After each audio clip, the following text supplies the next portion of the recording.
Hello, hello, hey. Hey, I am so excited to be with you this evening. Let me just delete something that just popped up. Hey, if you are tuning in to this live stream, then you know that today is day 5 of the Building Business Resilience Challenge. We decided to do something special for the 5th day and actually invite all of our audience members, supporters, really everyone that's on our social media channels to participate in the 5th day of the challenge. So first and foremost, for those of you who have been with us for the last 5 days, I just want to say thank you. Like I told you in the beginning, I don't take for granted your time investment that you've made to be here to learn how to build resilient strategies within your business. And more importantly, investing yourself in this space that we've created so that your team can learn how to become not just more productive, but how to adapt to the changing environment that we all are living in right now in this new digital technology AI space. So thank you for being with us the last week. I am beyond grateful for every email that you sent, every message that you provided to my team and I about how much you enjoyed this challenge that we've done for the last 5 days. And I just want to congratulate you and thank you for investing in yourself to do this, because your team and you as a leader will be better for it. Now, if you are joining us from one of the other places where I'm doing this stream right now, outside of the challenge, we are live on LinkedIn, Facebook, inside of the challenge community. Instagram is getting a little bit of the behind the scenes too on another on another device. So if you're tuning in and you don't know what I'm talking about, first and foremost, let me introduce myself. It may be the first time you even have ever come across me. My name is Sina Martin. I am the founder of Hire Great Help. And what we do at Hire Great Help is we work with service providers, we work with organizations, corporations to develop their workforce. I am known for having a business that has, stood the test of time, so to speak. I've been in business for the last 9 years. I've been doing this work for the last 18 years as far as streamlining the operations or the back end of companies. And now we help our clients do the same thing. We've worked with over 300 entrepreneurs over the span of that 9-year period. And what we've been doing for the last 5 days is I've been hosting an event called the Building Business Resilience Challenge. You've seen me post about it somewhere. If you have not, you're in luck, because you actually get to tune in for the last day, which is this stream that's happening right now. So the Building Business Resilience Challenge is a 5-day event that we've been hosting since the beginning of this week. And what we're doing in this challenge is we are helping business owners and really leaders from mid-level management, C-suite managers have been here. We have some doctors who have joined the challenge. We had business managers who joined the challenge. Lawyers have been with us for the last week. And we've been talking about how to incorporate resilient strategies in the business or the career that you're currently running so that you can stand and not just stand, but you can thrive through this wave of disruption that we are currently experiencing in every industry that exists right now. It's something that we all saw began, back in like 2020. We saw the disruptions taking place, and now it's something that you can't ignore. So it does not matter what industry you're in. It does not matter where you lead or what niche your business is in, or really what type of team that you're leading. If you're dealing with people on a day-to-day basis and you're currently like alive in the world that we live in, you are experiencing disruption. So we've been talking about for the last 5 days how to build in resilience across your leadership development strategies and across your team so that you all can withstand and thrive through these changes that we're seeing in this digital age. So that's what we've been doing. I'll give you a quick recap on the first 4 days. So if you missed it and you want to know like how to gain access to the challenge, the activities that we had, we did a lot of good stuff over this last week. And if you want to know more about like how to get access to it, if you missed it, go ahead and register at challenge.hiregreathelp.com. It's challenge.hiregreathelp.com. I'll make sure I put it in the comment section below, and you can secure a VIP pass so that you're able to partake in and watch the replays of the first 4 days, so you can get all of the strategies as well as implement them within your own business, your own career, your own leadership field, or within your team. So just to recap what we did the first 4 days, in case you missed it. And let me know too, before I do the recap, if you were here like for the challenge, put it in the comment section wherever you're currently watching this. I know a lot of you are in our private challenge community, but put it in the section below, like how much you enjoyed this. What was a big takeaway from you? What I know some people said day 2, when we talked about focusing on operational resilience, was the game changer for you. But I just want to hear from you guys, like what day was the thing that moved the needle for you? Right? We did this challenge. We designed this challenge in a way where it was to the point. Like there was no fluff. There was no room for a lot of talking, a lot of slides, a lot of training. When I say we, my team and I specifically designed this so that we only spent 30 minutes a day together, and we focused on getting the strategies in your hand that were going to make the difference. What we talked about, what we shared, is what's working, right? I didn't bring any fluff to this, nothing to waste time. I got straight to the point, straight, no chaser, right? That's what we did. So let me know what was the game changer for you in the comment section, and that will be helpful too, because I'll be sharing that with the rest of our community who did not take the challenge for themselves, and they may have missed it. Okay, so that'll be helpful.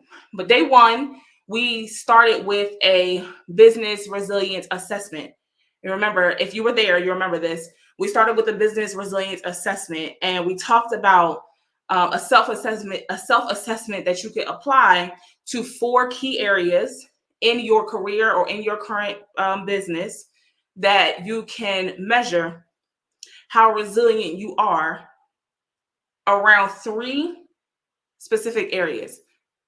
We talked about financial resilience, operational resilience, and workforce resilience, and how you could measure in real time right now how you're performing in those key areas. And remember, I said, measure yourself on a scale of, I think it was like 1 to 5. And we talked about what those areas were, how to know if you've even addressed whether you can withstand a existential threat, if, a team member gets sick, or someone, God forbid, can't work anymore, or, your bank goes down and now you don't have access to capital and funding anymore. Like, we talked about some of these things that can happen. And I'm not the doom and gloom girl. Let me just say that first. Like, I'm not the doom and gloom person, but I definitely am the one who believes in having a game plan, a plan B, C, and D for when things go left, because they do. Because we're not living in a world where you can just ignore the fact that threats exist to your career or to your company or to your team, and then you go on la-di-da-di, nothing's wrong, everything's good. You have no plan, and then when fires are going off, you're trying to scramble to fix it. So we talked about how to not move like that, and that's and that's also something I'm going to be talking about. That's the reason I titled this particular video over on Instagram, "The Cost of Waiting."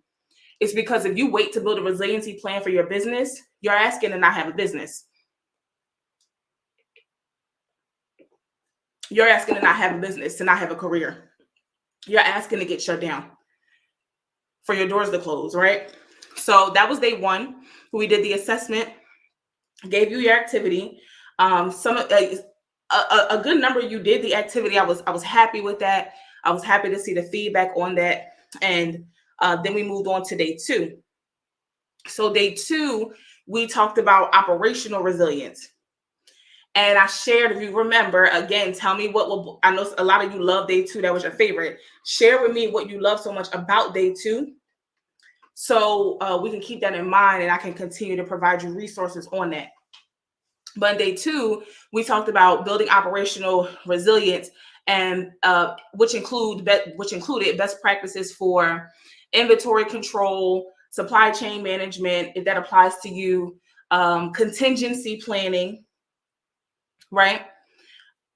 And assessing your current processes and identifying opportunities for improvement. Now, a lot of you that are listening to the sound of my voice right now, you particularly, because I just want to talk to one person here, but you may be a service provider or in a service-based business, or working within an organization that thrives off of delivering various services to various types of clients. So this thoroughly applies to you, meaning you don't want to not look at having a contingency plan in place, knowing where you're going, knowing where your next steps are, right? Encouraging the assessment of your current processes and identifying opportunities for improvement.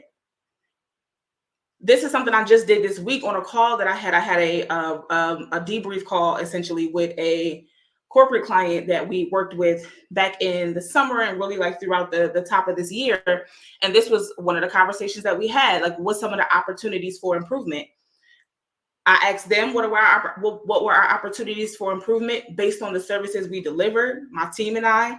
And they also asked me, hey, based on the work that you came in and did with us, as a vendor, as a consultant, what's some opportunities for improvement that you see from your end? So these are the things you need to be looking at now. Even if things are going well for you, the cost of waiting for this. Hey, Teresa. Hey, my husband's on here too. Hey, babe. The cost of waiting, the cost of not looking at your opportunities for improvement while the business is going good is that when ish hit the fan, like I'm only saying ish because I'm on LinkedIn, I want to be professional. So when ish hits the fan, you don't want to be in a mad dash to put out the fire or to fix the problem as the problem is going on. Right? You guys ever seen, like, I know you have, but think about the last time one of your favorite celebrities had a PR disaster and they had to dash, and we see a lot of those now, right? With so many different things that's going on in the political space and all these other areas, where they waited until the incident happened and then somebody tried to throw together a statement and the statement came off cold. It was insensitive. It did not take into account the event that just occurred or like the feelings of the other party. It was just thrown together real quick. They were trying to put out a fire to cover face. So that's one of the costs of waiting when you don't implement a plan to identify your areas for improvement, or when you don't think about what could go wrong with this company or with my career. What'll happen? What's my plan what happens if we get into a PR nightmare? Do we have a protocol for how we want to draft our statements? How we want to represent the brand, the language, the message we want to share. These things are important to keep in mind. And so this is something that we covered in detail in day 2. We talked about operational resilience. It's really, really important. Okay. So that was day 2. Day 3, we went into workforce resilience. And I think this was my favorite day. Day 3, we talked about workforce resilience. And I went into tips on how to create a positive workplace culture. I think one of the biggest takeaways from day 3 was that if you avoid creating employee engagement and well-being, you will have a high turnover rate with every new recruitment or every new employee or provider that you bring in the door. And you will constantly be cycling through staff members. It's so key that you put in place a plan to develop your talent. You need a talent management strategy, hands down. You need a talent management strategy. And we covered this in detail in day 3. I gave you a full out plan on how to develop your talent. and how to foster a positive workplace culture. We talked about adapting to changing business needs.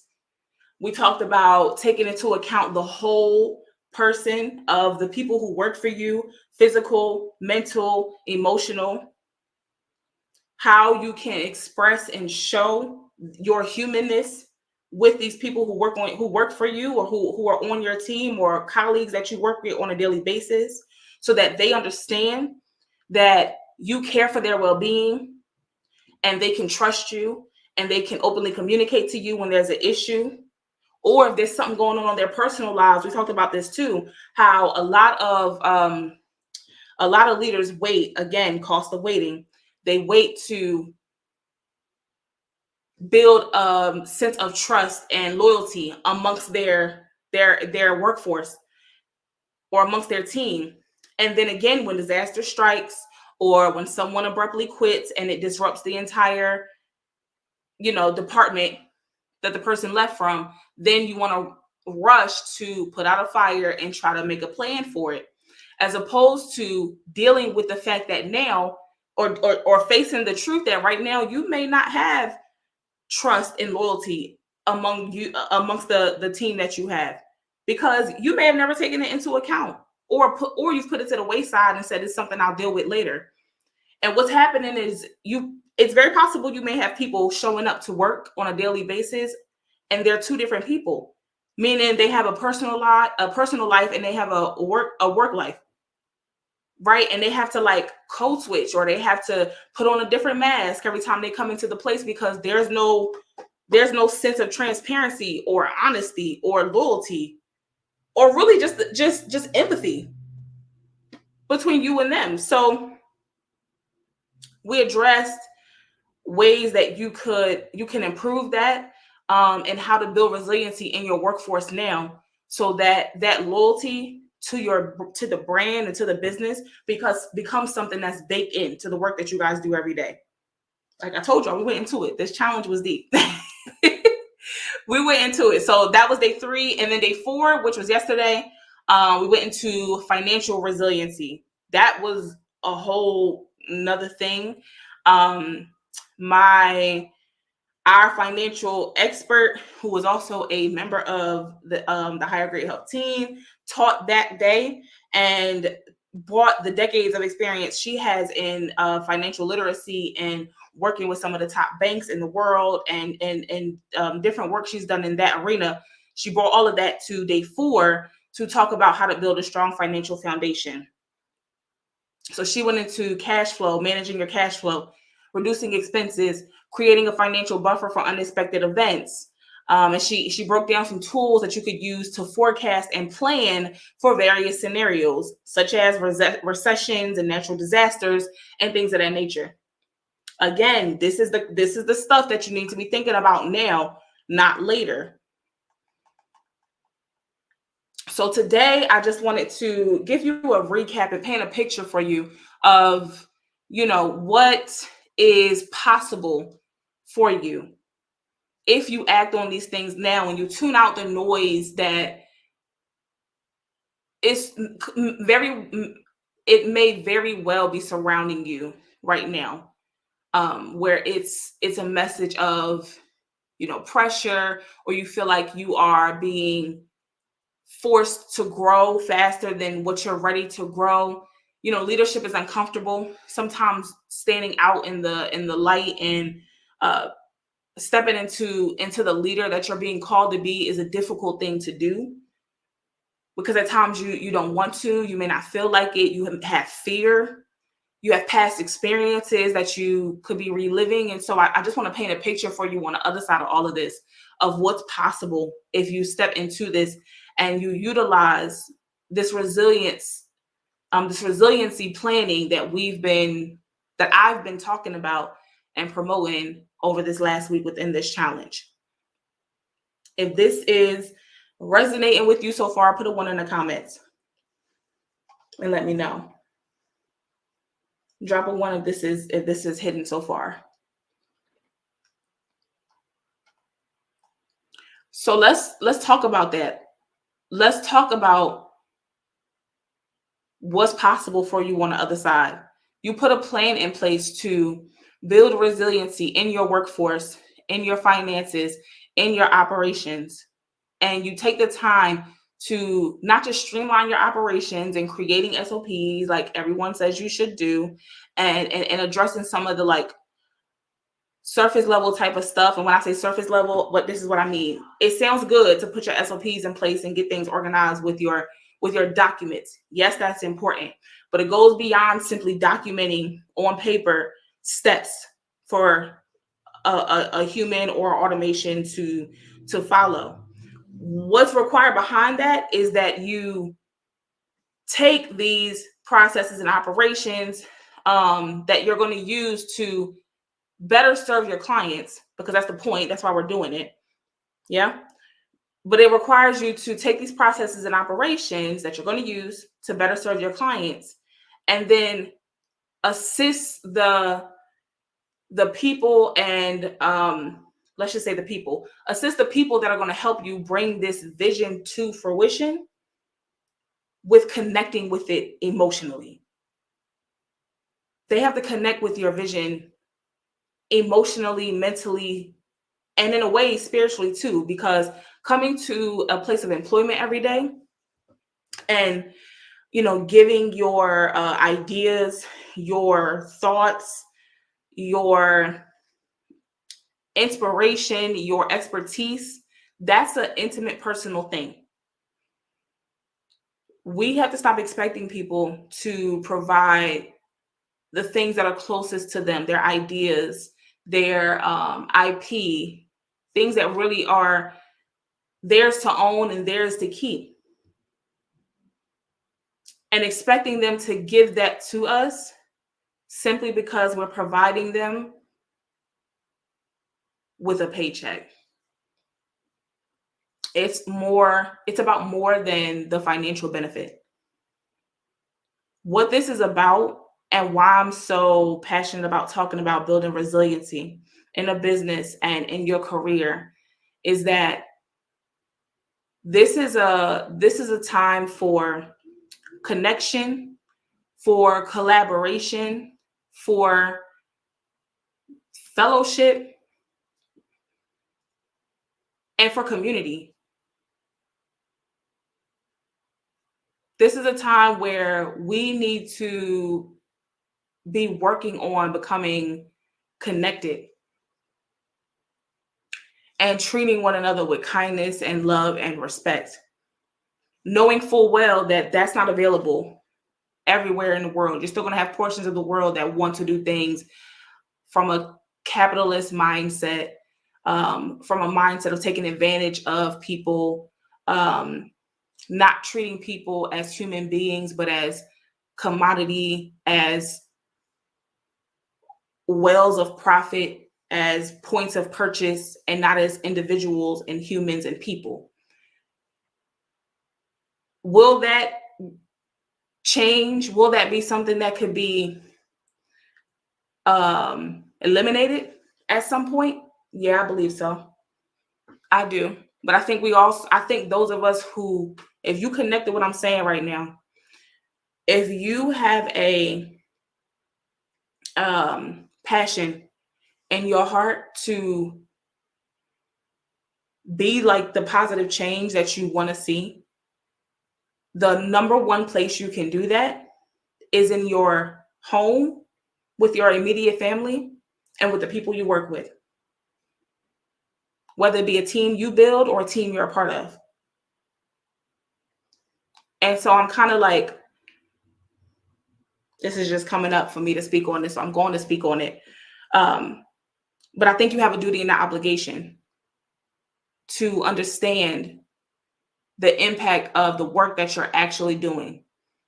It is not about how many figures you can earn in a 30-day time frame, or in a year, or how many funds you can raise, how much funds you can raise for an organization at events. That's not the point of what you're doing. The point of what you're doing is that you have the power to help other human beings circle around a vision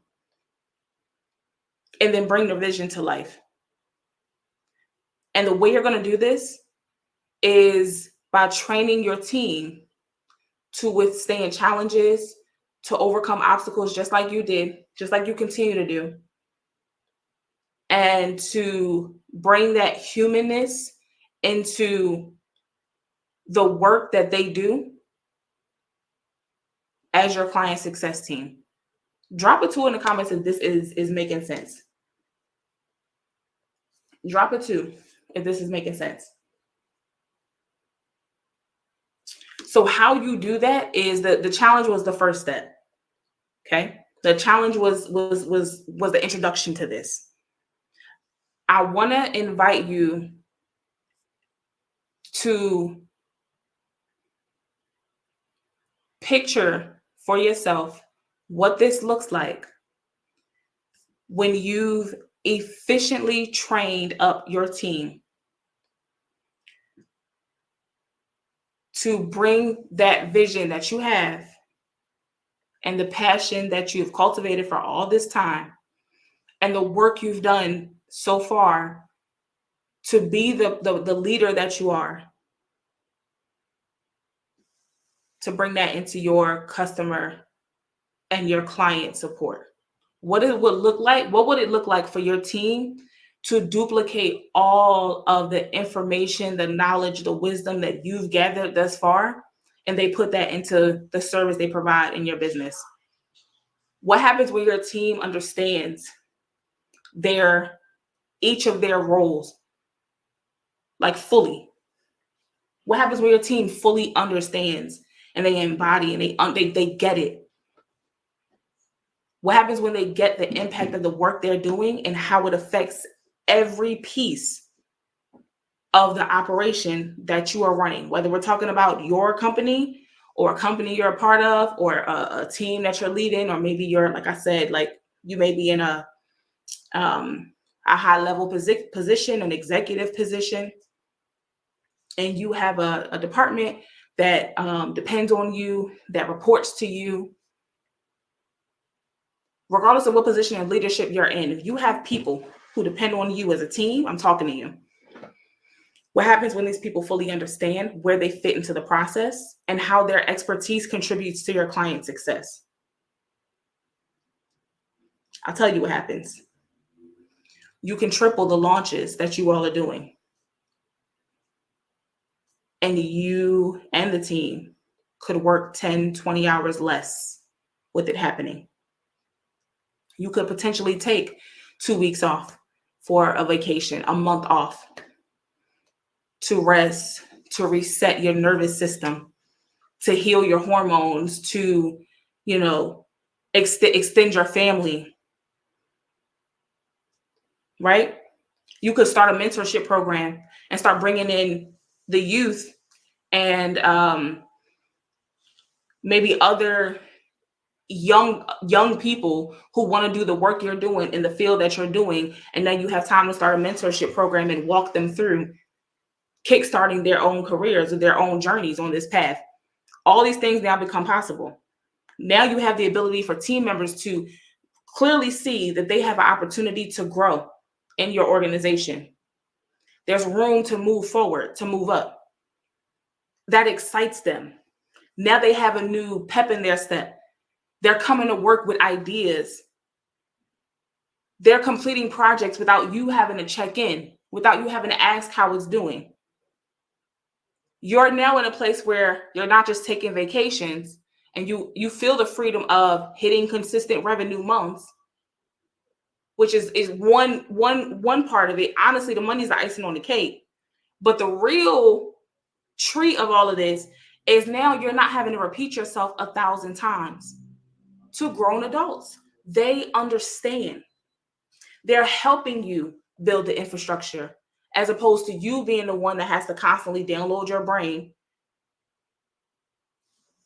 and repeat yourself over and over and over again to try to pump out what the process is supposed to look like. Now you have support. Your team is now fully equipped and prepared to serve new clients that come into your high-level programs without you having to walk them through every single nuance. They get it. This is what positions you to be able to raise your rates. If you want to raise your rates and go higher, if you want to boost some of your income, if you want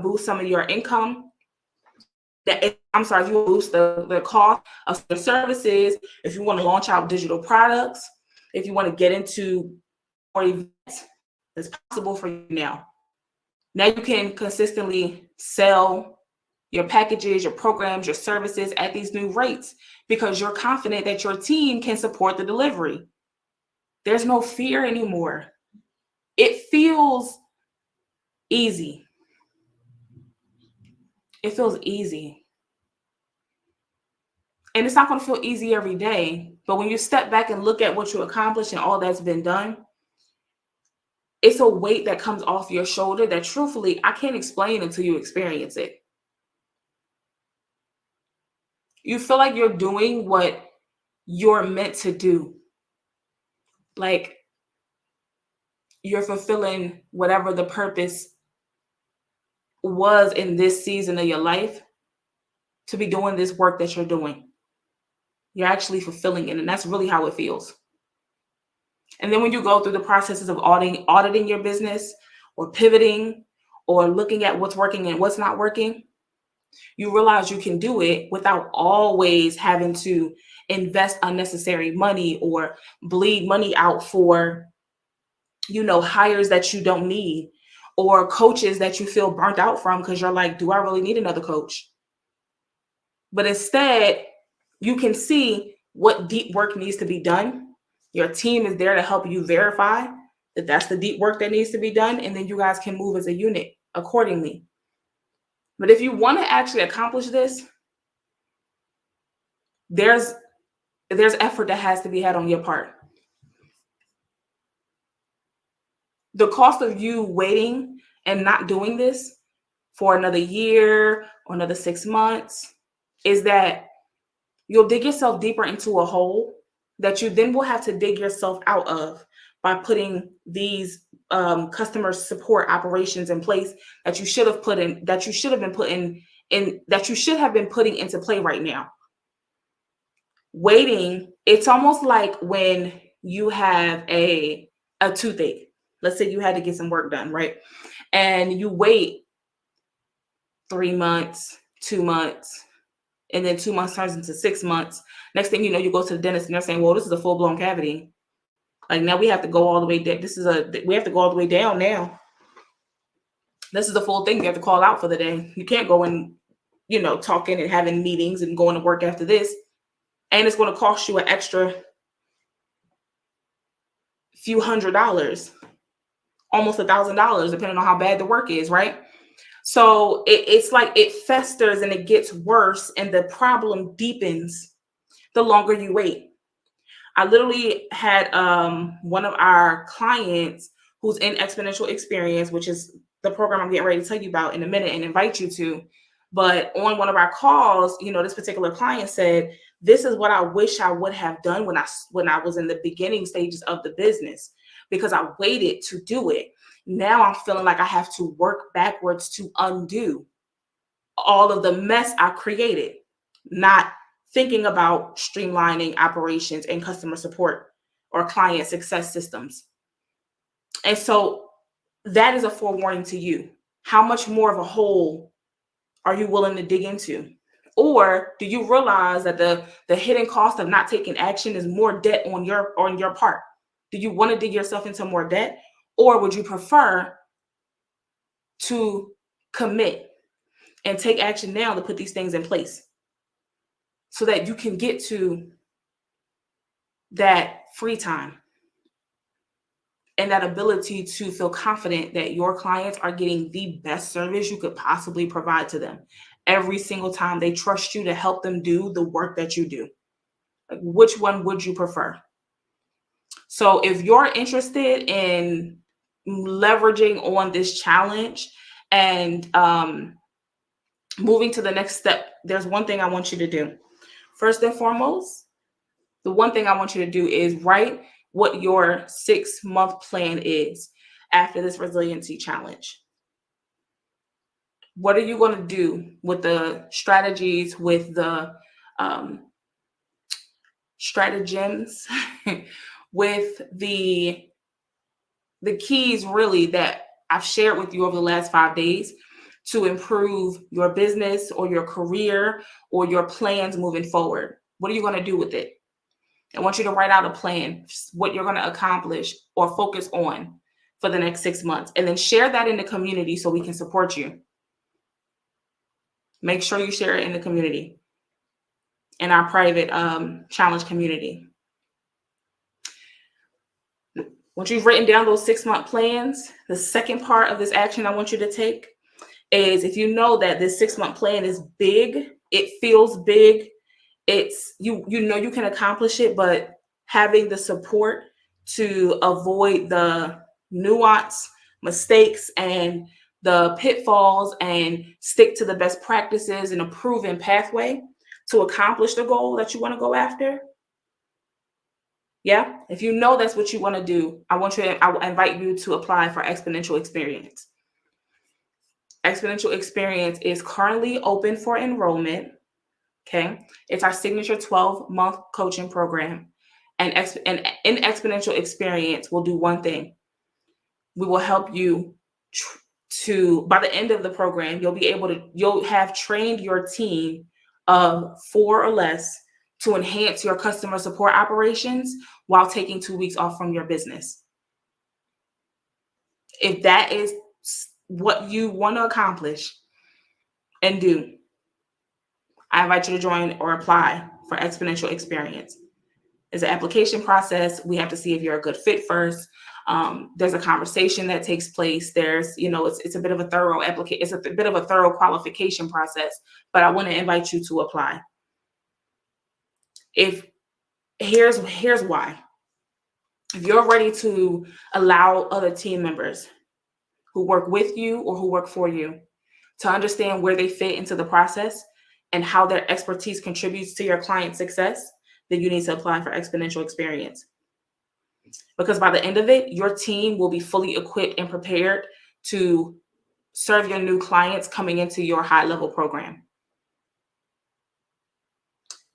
Remember who you can become during this process and what's possible for you.